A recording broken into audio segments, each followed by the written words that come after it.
Not too long now, Jack. I can't stay too long. I have many things to take care of. Fine, my old friend. I'll explain. You probably want to know why I haven't been showing my face around the club, don't you? Of course you do. You always were the inquisitive one, Jack, Quincy. You always have all these questions. You ask me why I refused to talk to old Jenkins, the club curator. When I left Giselle, you asked me then, too. Curiosity can be a dangerous thing, my boy. Trust me, I know that truth all too well. There's a reason I won't go near any body of water anymore. Why I moved away from the lake, why I stay away from cellars, and why I use a carriage to get everywhere. I tell you, you couldn't get me to go into them damn underground tunnels or into one of them damn cabs for the life of me anymore. Too many people all packed together. Well, I'll answer all of those questions now, all in one shot. Now, I ain't crazy, my boy. I may be coming of age, but my mind has a few years left in it yet before it starts to give in. But it all started with that salesman that came into town about a year ago. You remember him? Ezekiel Endis. Damn strange name, even in these times. He came into town peddling his wares nice and cheap, but there was something about the man. Something that rubbed me the wrong way. His skin was just a bit too pale. His eyes just a bit too yellow-looking. And before you ask, I don't mean yellow like them Chinese and what have you. No, the eyes themselves were old and yellow-looking, like crinkled parchment. His skin seemed a bit too tight on his body, too, like a suit, just a bit too small. And to smile, good God in heaven, that man had him a mile-wide, long smile at least. And to stare, good Lord, the man had him stare. He never looked at you, just around you. But the man, as wrong as he may have been, was fascinating to me. Now you know me well enough, my boy, to know that I'm the type to pursue things I found fascinating. That's why I joined the Boston Paranormal Society. I guess in the end that's why we all joined. But old Marcus Kane ain't never been the type to walk away when something grabs his attention. You know that about me, don't you, boy? Of course you do. So I walked myself on over to the salesman, who was dressed in an old threadbare suit that seemed just a bit too short for him. He regarded me, tilting his head to the side a little, and walked off in his little podium. Well, hello, good sir. He greeted me with his tongue, and it must have been a snake the way the words seemed to slither out of his wide, toothy grin. My name is Ezekiel. Ezekiel Endis. How may I help you, mister? I regarded the man with suspicion. In these discerning times of 1900, a man could not be too careful of a salesperson. Marcus, I replied, still regarding the strange, unnatural man suspiciously. Marcus Kane. He feigned shock at hearing my family name. Of the Texas Kanes? And whatever would make a man of such means come to such a small-time salesman like myself? Now, I had just come from a meeting at the club, and you know the club rules. A gentleman must always dress his finest. I put on a winning smile and told him I had heard good things of his shop, and I wanted to have myself a look at his wares. His grin impossibly seemed to widen even further. But of course, he slithered out in an almost breathy tone. Please, come and take a look at my wares. He gestured in an exaggerated fashion, indicating the back of his gypsy wagon. Now, I must admit I had never myself seen a gypsy wagon the sheer size of his. Every wall was packed with the strangest little knickknacks, the most peculiar odds and ends. A shrunken head, pickled in a jar, the skull of a horse and man. A large black cloak hung from a wicked-looking scythe. The whole place stank of witchroot and rosewood. I looked back at the man, my interest once again rising, and there he was, in the center of the shop, sitting politely on an ornate wooden chair with many faces carved into the wood, smiling his massive, disturbing smile. And I swear I could see all the teeth in his mouth. They were in perfect contrast to his eyes, large and white, but lopsided. The longer I spent around this man, the more wrong he felt. But, damn my curiosity, I was invested now. He gestured politely to a chair in front of him, and I sat myself in front of him. Now, he regarded me coolly, his huge smile shrinking as he became serious. What can I interest a fine gentleman like yourself in? I started to look around in the wagon, but he shook his head, his slick black hair glistening as he did so. Oh, no, my friend. That isn't how it works. He gestured grandly around the wagon. In here, there are the answers to any desire, but there are rules. I looked at the Ezekiel, taken aback. I mean, really, my boy, when have you ever heard of a salesman who made his pitch so oddly? What might those rules be, then? I asked the man, narrowing my eyes. His grin returned on force, seeming more like a predatory smile a cat may give a mouse before it plays with it. The rules, my dear Mr. Kane, are quite simple. All you need to do is tell me what it is you truly desire, and I shall provide you with the means to attain it. Now, I can't tell you why, Jack, but I found myself believing him. I felt compelled to answer truthfully. What I want, I muttered to myself, his sick yellow eyes locked onto my face. Yes, Mr. Kane, what you truly want. I found myself drifting, my mind lost in thought. I want knowledge. Knowledge of the impossible, of the other side. He burst into laughter, a sound that made me feel quite ill. When he looked upon me again, I felt my blood freeze in its veins. His eyes had changed. They had gone from that sickly yellow color to a deep, blood-like red, black pinpricks in the center staring deep into me. Yes, he muttered to himself. An excellent wish, a fantastic desire.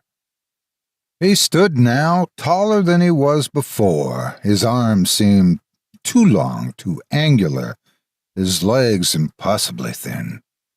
The lights from outside, they seemed to vanish, making the sick red luminescence radiating off him, bathing the wagon in a blood-red light. And his smile, by God, Jackie, his smile. The lopsided teeth had changed, become these tiny, sharp little edges. I shall grant you your desire, Marcus Kane. His mouth did not move, but his voice was overpowering. I could feel it in every pore of my body, in every bone. I held my ears and looked down, silently begging for help, and then, Mr. Kane, I heard Ezekiel's voice, normal again. I looked up at him, my terror apparent on my face. Mr. Kane, are you quite all right? I looked around, my blood still pumping in my ears. What was? Ezekiel shook his head, smiling his wicked grin again. I must apologize, Mr. Kane. The witchwood incense I use can have some side effects, but I am glad to see that you picked out something you liked. I looked down, and in my hands was a thick, black book. It seemed to be bound in a coat of old, weathered leather, and the title was unreadable due to age. I looked down at the tome, almost spellbound. I looked back up at him and asked him how much this would cost me.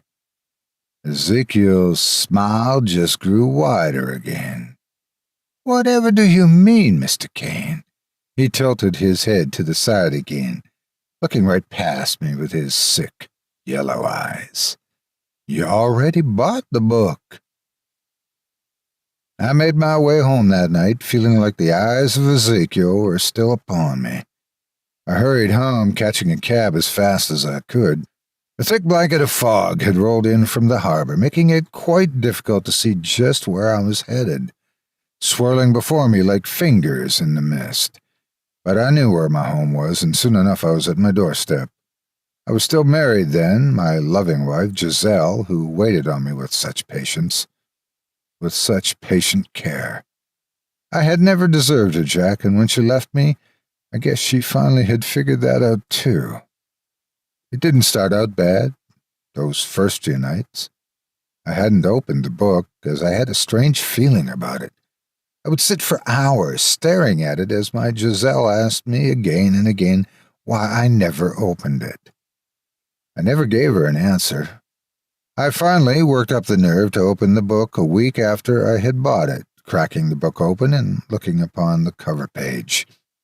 The first page contained a warning. "Herein lie the secret truths contained in the compendium of N. Relat P. Meant for eyes not mortal. Beware your choices." I almost rolled my eyes, but as the book had been opened, I felt the air in the study grow colder. And so I read. I read, and I read, and I read, sinking deeper and deeper into an ill fervor that began to possess my every moment. Oh, Jack, the secrets that accursed book taught me. I will take them to my grave, but if only you could share in the deep secrets I had reveled in for such a time. But unfortunately, this could not last. Night after night, I could swear I heard a whispering. Words, but not in English, not in any language I knew, and I doubt that it was in any language anyone knew. As I started to listen to them, I began to understand them. They whispered such dark and terrible secrets. I heard a sound from the desk like water down a drain.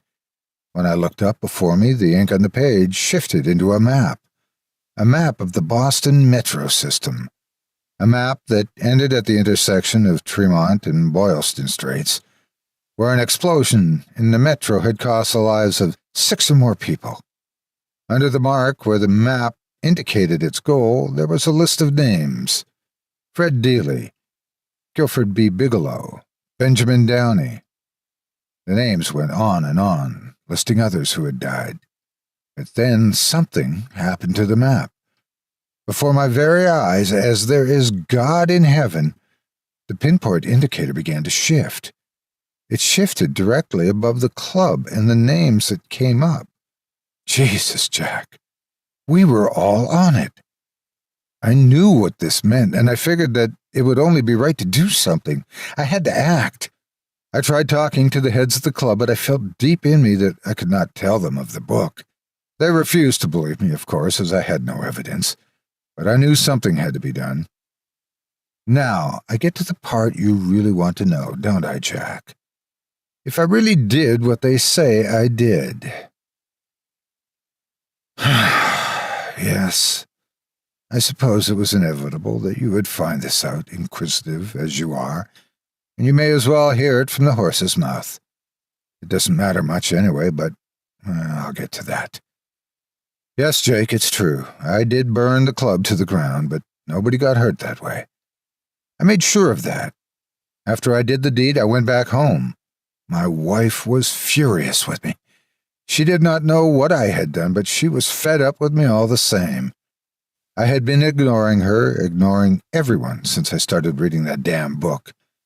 And I had started to see things, dark, terrible things.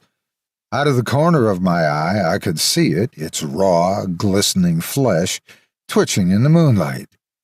The one bulbous eye in the center of the horrific mass fixated upon me with an expression I could only describe as loathing. I felt sick just looking at it, and Giselle was screaming at me now.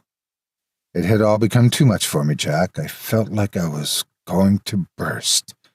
I stormed past Giselle, seeing the hurt in her eyes, the tears. I couldn't let her know, though. She was innocent and beautiful. I could not tell her to fall into the hell I had made.